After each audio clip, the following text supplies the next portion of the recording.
রান্নার মধ্যে যদি যত্ন আর ভালোবাসা থাকে তাহলে কিন্তু সব রান্নাই খেতে ভালো লাগে।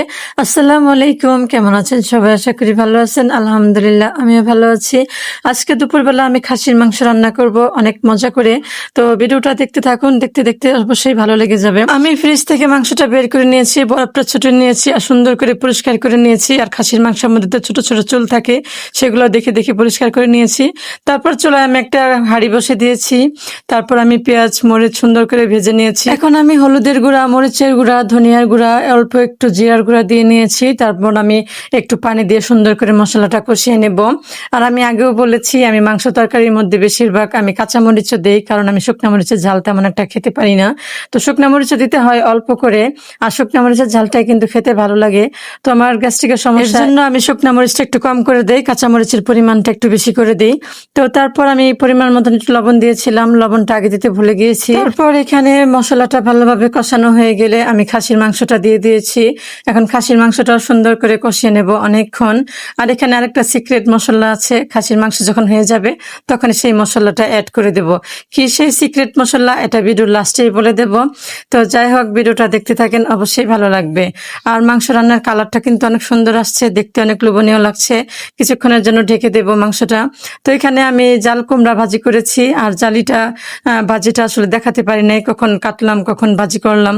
আসলে ঘরে তো অনেক কাজ, এক হাতে সব কাজ করতে হয়, তো ভিডিওটা আর করতে পারি নাই। তো যাই হোক, এখানে মাংসটা আবার একটু নাড়াচাড়া দিতে আসলাম। তো মাংসটা প্রায় কষানো হয়ে গেছে। পাশের চুলায় আমি গরম পানি বসে দিয়েছি, একটু গরম পানি অ্যাড করে দিব, মাখা মাখা ঝোল রাখবো। ভিডিওটা যখন এডিটিং করতে বসেছিলাম তখন মাংস কষানো দেখে আবারও খেতে ইচ্ছে করতেছিল, মুখে পানি চলে আসছে। তো যাই হোক, পাশের চুলা যে গরম পানি করে রেখেছিলাম সেটা আমি আর একটু পানি অ্যাড করে দিয়েছি। এখন একটু মাখা মাখা ঝোল রাখবো, আর বেশি কষাবো না, কারণ মাংসটা একদম সিদ্ধ হয়ে গেছে পারফেক্ট মতন। তো যাই হোক, আরেকটু হালকা পরিমাণ ডিম আঁচে রাখবো, আর একটু ঢেকে রাখবো।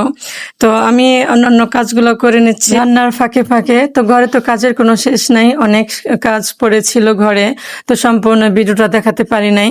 তো এখন সেই সিক্রেট মশলাটা বলবো। এখানে আমি কি মশলা দিয়েছি, সব গরম মশলা একসাথে দিয়ে তারপর আমি ব্লেন্ড করে গুঁড়া করে নিয়েছি। সেই গুঁড়াটাই আমি অ্যাড করে দিয়েছি, যাতে খাসির মাংসের যে এক্সট্রা একটা গন্ধ আসে সেটা যেন না আসে। আর এই মশলাটা দিলে হয় কি, খেতে অনেক ভালো লাগে খাসির মাংসটা, আর সেই খাসি একটা স্মেল যা আসে সেটা দূর হয়ে যায়। তো যাই হোক, রান্না এখানে আমার প্রায় শেষ হয়ে গেছে। তো এখানে আমি আরেকটু ঝোলটা শুকিয়ে নিয়েছিলাম, সম্পূর্ণ ভিডিওটা দেখাতে পারিনি।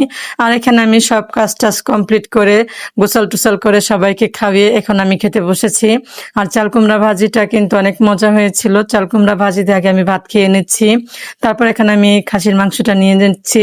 আর খাসির মাংস রান্নাটাও কিন্তু অনেক মজা হয়েছিল, আপনাদের ভাইয়াও খেয়ে খুব প্রশংসা করেছে।